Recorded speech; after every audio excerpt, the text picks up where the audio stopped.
Chief election commissioner سردار رضا نے حکم دیا ہے کہ 26 نومبر 2019 کے بعد حکومتی جماعت پاکستان تحریک انصاف کے بیرونی فنڈنگ کیس کی سماعت روزانہ کی بنیاد پر ہوگی۔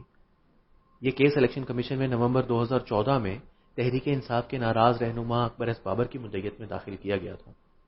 گزشتہ 5 سال میں اس کیس میں بے شمار موڑ آئے ہیں، مگر تحریک انصاف کا طرز عمل مسلسل یہی رہا ہے کہ اس نے کیس سے فرار کی کوشش اختیار کی ہے۔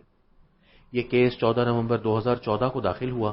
4 دن بعد بقول اکبر بابر کے انہیں قتل کی دھمکیاں ملنا شروع ہو گئیں، جس پر 3 روز بعد اکبر ایس بابر نے وزارت داخلہ کو خط لکھا کہ انہیں تحفظ فراہم کیا جائے۔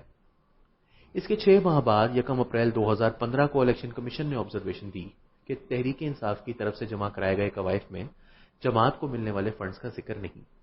تحریک انصاف نے الیکشن کمیشن کے دائرہ اختیار پر سوالات اٹھائے۔ ان اعتراضات پر سماعت ہوئی اور بالآخر 2015 8 اکتوبر کو یہ اعتراضات مسترد کر دیے گئے۔ اس پر تحریک انصاف نے اسلام آباد ہائی کورٹ سے رجوع کیا اور ساتھ ہی اکبر ایس بابر کی مدعیت پر بھی سوالات اٹھائے۔ پی ٹی آئی کا استدلال تھا کہ اکبر بابر پی ٹی آئی کے رکن نہیں، لہٰذا یہ فنڈنگ پر سوالات نہیں اٹھا سکتے۔ 1.5 سال کیس چلنے کے بعد بالآخر عدالت نے دونوں اعتراضات مسترد کیے اور کیس واپس الیکشن کمیشن کو بھیج دیا گیا۔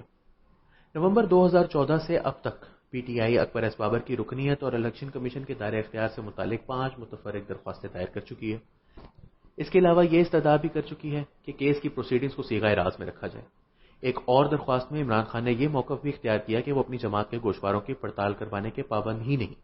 یہ درخواستیں بھی مسترد ہوئیں، لیکن 24 تحریری حکم ناموں کے باوجود کھاتوں کی تفصیلات جمع نہیں کروائی گئیں، جس کے بعد مارچ 2018 میں الیکشن کمیشن نے ایک کمیٹی قائم کی جس کا ٹاسک تھا کہ وہ پی ٹی آئی کے کھاتوں کی تفصیلات حاصل کریں۔ جولائی 2018 میں اسٹیٹ بینک کو ایک خط لکھ کر پی ٹی آئی کے تمام بینک اکاؤنٹس کی تفصیلات طلب کی گئیں، جو کہ 15 روز میں موصول ہو گئیں۔ ان تفصیلات سے یہ حقیقت کھلی کہ پی ٹی آئی نے محض 8 کھاتوں کی تفصیلات الیکشن کمیشن میں جمع کروائی تھیں، جبکہ دراصل پارٹی کے 23 اکاؤنٹ مختلف بینکوں میں موجود تھے۔ ایسی امریکی کمپنیاں بھی سامنے آئیں جو خود پارٹی سربراہ عمران خان کے دستخطوں کے ساتھ قائم ہوئی تھیں اور ان سے فنڈنگ پاکستان کے ان بینک اکاؤنٹس میں جمع ہوئی تھی جو کہ تحریک انصاف نے الیکشن کمیشن کے سامنے ظاہر نہیں کر رکھے تھے۔ P T I U S A L L C number 5975 سے 19,98,700 امریکی ڈالر پاکستان منتقل کیے گئے، جبکہ P T I U S A L L C number 6160 سے 6,69,000 امریکی ڈالر تحریک انصاف کے ملکی کھاتوں میں منتقل ہونے کا انکشاف ہوا۔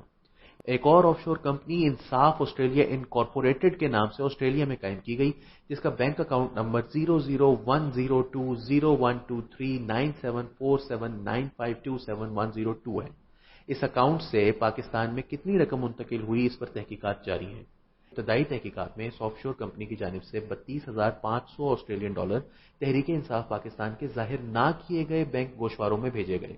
تینوں کمپنیوں کی جانب سے تحریک انصاف کے بینک کے کھاتوں میں بھیجی گئی رقوم قانون کے مطابق جرم ہے۔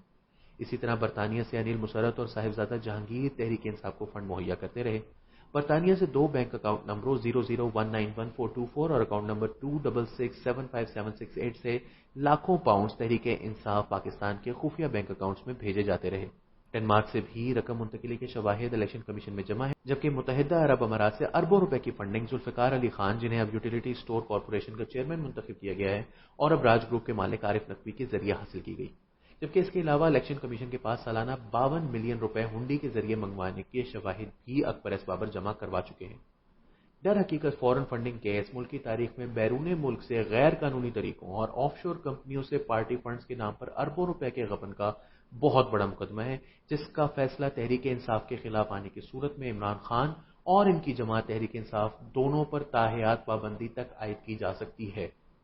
اب الیکشن کمیشن نے اس کیس کو روزانہ کی بنیاد پر سننے کا فیصلہ کیا ہے، دیکھیے اس کا کیا نتیجہ نکلتا ہے۔